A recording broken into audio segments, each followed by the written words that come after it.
Many times people will look at me and go, okay, so I'm coming to somebody that has some mobility issues and she's going to make me feel better. Okay, so my answer to that is yes, I am.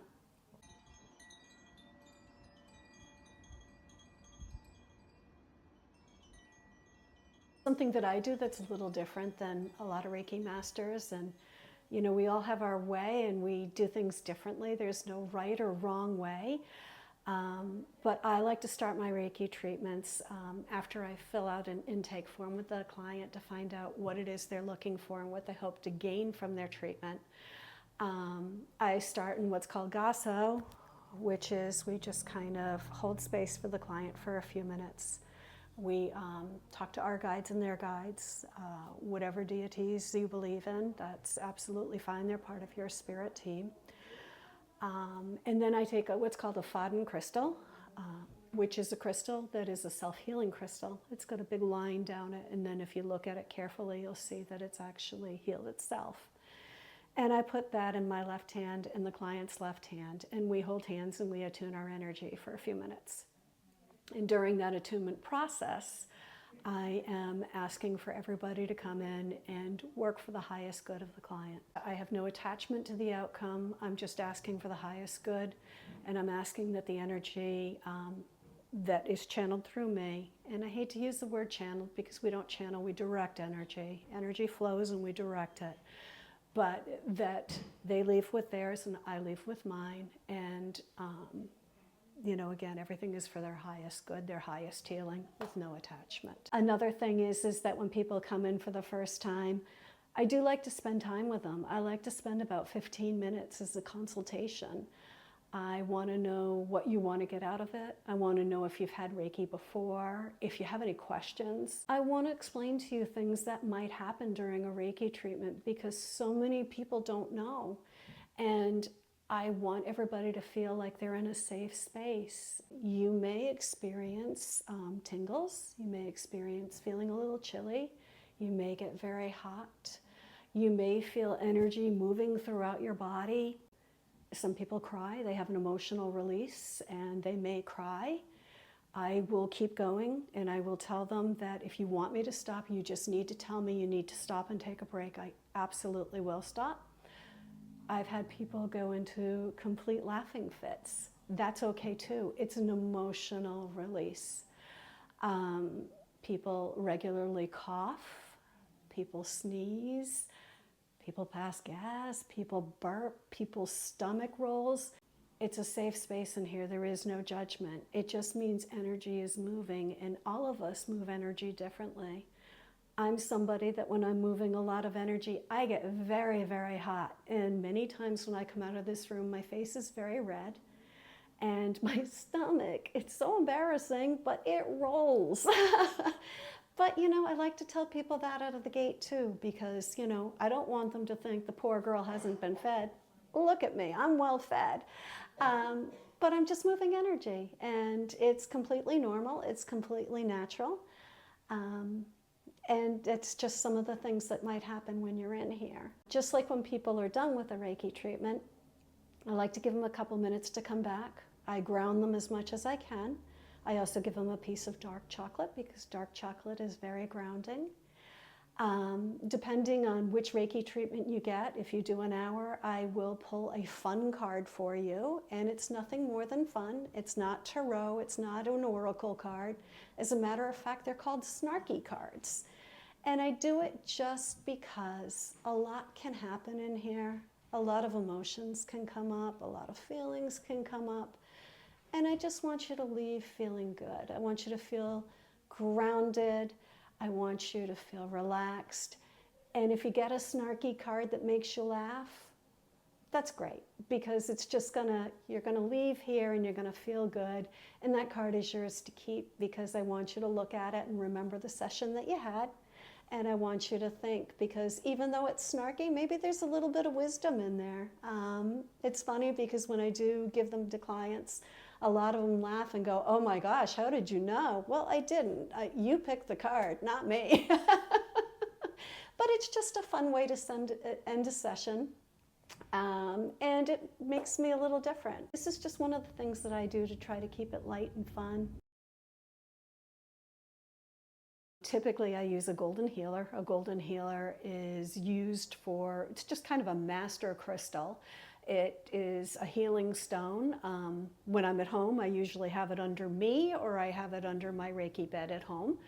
But when I'm here, I just usually place it right here underneath because I'm not quite sure where people are in their journey or their knowledge of crystals. So I always have a golden healer that is not visible to the client. It is right on their right-hand shoulder, and it's a heart shape, just because I really feel that the heart is healing, and I just want to heal the entire being and send that golden light to them. I typically do have an amethyst at their head. Again, they may or may not be aware of it, but that amethyst is right at the crown chakra. And again, it is another master crystal, and it is to promote healing. So I will start out with the 7 chakra stones. And again, I base them highly on intuition. Many times if I'm feeling like somebody is trying to come into themselves, they're trying to work on their confidence, they're trying to find their joy, those are things that would really be related to your solar plexus. And for me, I was like, okay, so what are some good crystals that would be good for your solar plexus? Now, your logical mind would tell you yellow because your solar plexus is a yellow color. However, I have found that a lot of clients respond very well to a stone called thuolite, which is actually a Norwegian stone, which is red and white or pink and white. If I'm doing a distance treatment, I have many crystals at home, and I have a plethora of those to choose from. And I just kind of go through and I think to myself about what am I working on with this particular person.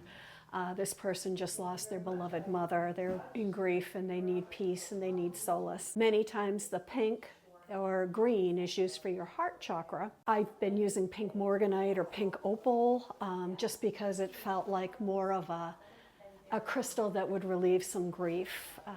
And again, it's just based on pure intuition. Many people are familiar that Mrs. Takata brought Reiki to the United States. She brought it to Hawaii. And in Hawaii, Reiki was kind of born for the United States. Takata rather had 22 people that she trained. And John Gray was one of those instructors that she trained as a Reiki master. John Gray was not my instructor, but my instructor was Kristen Webb and Florence Whipple, and I know that Florence sadly has passed on. I think she was 102 when she died. And they were trained by John Gray, so I am, I guess you'd say, third lineage, if that's right, of USUI tradition. I've done Holy Fire and Crystal, and I am a master in both of those. And I'm also a Karuna Reiki master, and I studied directly through William Rand, who is the father of Karuna Reiki, and believe Holy Fire as well. I enjoy both, but everybody has a preference, and my preference really is USUI Reiki. I can't tell you why, other than I just feel like when I'm working on somebody in person, my hands are on them, I lightly touch them, we always ask for consent, but my hands are lightly touching them, and I feel like I can feel a lot when I'm working with somebody that's on the table. And even during distance Reiki, which I also do quite a bit of, I use a proxy. There are many different ways of doing distance Reiki. My personal preference is I carve out an hour just like I would if you were in person. And I use a proxy. And in my case, it's not a teddy bear, it's a pillow. And I do a crystal array, and I do the hand placements. And the only difference is that your body is represented by a pillow instead of being your actual body. I still, as I said, take an hour when I'm doing that Reiki treatment. And again, what I'm doing is exactly what I would be if you were on my Reiki table. Instead of holding your hand, I'm holding my hands. But I am attuning our energies. I am working with your spirit team. I am working with my spirit team. And I just, to be honest with you, I am a master in Holy Fire. I am a master in Karuna. I do use certain techniques from them, but I mean, I just always lead with USUI. Maybe it's because that's how I was trained all those years ago. And yes, I've pivoted, as we like to say, and tried the new modalities, and I like them. But I just really feel comfortable with my USUI with a few other techniques combined of the others. 1998, So you've been at yes. this for a while. I've been doing this for a very long time, and it's been a really cool ride to see how much technique has changed, attitudes have changed. I didn't come out of the closet until about 2018 because a lot of people weren't familiar what it was, my own family members included. Not everybody, but I have some family members that, because it's not something tangible, they don't understand what it is. And I respect that and I honor that. But I also know that there are a lot of people that benefit from Reiki. And I love giving the gift of Reiki. Another thing is that when you meet me, you might be surprised because I do have mobility issues, and many times people will look at me and go, okay, so I'm coming to somebody that has some mobility issues and she's going to make me feel better. Okay, so my answer to that is yes, I am. But also what you don't know is that I've worked on my mobility issues, and my grandmother was already in a wheelchair at my age. I have avoided that.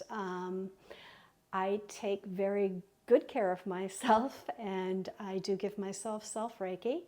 And I think to myself, how much worse would I be if I didn't do any of these things? So, I mean, again, I would ask you to please not judge a book by its cover. When people come in here and they meet me for the first time, I address the elephant in the room right away because I don't want them to think that I'm any less than because I move around not as good as you do. It's taken me a long time, but my movement is getting better, and you know what? I'm still walking without assistance and I'm still getting it done. So please don't let that, give you any predisposed ideas of anybody being less than, because I'm not, and if you have somebody else that's helping you, they're not either. We all have different gifts and we can all do different things. They're Reiki masters and they're channeling energy, but there is no channeling, we just direct. Your energy flows and Reiki goes where it needs to go. We're just trying to get it to, we set an intention for your highest good, and that's where the Reiki goes. You can find me at Ivory and Onyx, which is at 630 Turnpike Street in North Andover. It is a beautiful space. We are actually in the Reiki room right now. There's a lot of angelic energy in here. My personal Facebook and Instagram are Lynn Synergy, and that is spelled LINSYNERGY. That is my Instagram handle. It is my Facebook handle. And again, I'm at Ivory and Onyx, so you can book appointments through Ivory and Onyx. Well, I don't know if I should tell you this little secret or not, but there seems to be a little presence in here. I call him Casper. I don't know what Lee calls him, but there is an energy that, it's a playful energy. After we leave and all the doors are closed and all the lights are off, we'll come in and the doors are open and the lights are on. So Casper's a little mischievous, but he's not harmful, and we're just glad he's having a good time.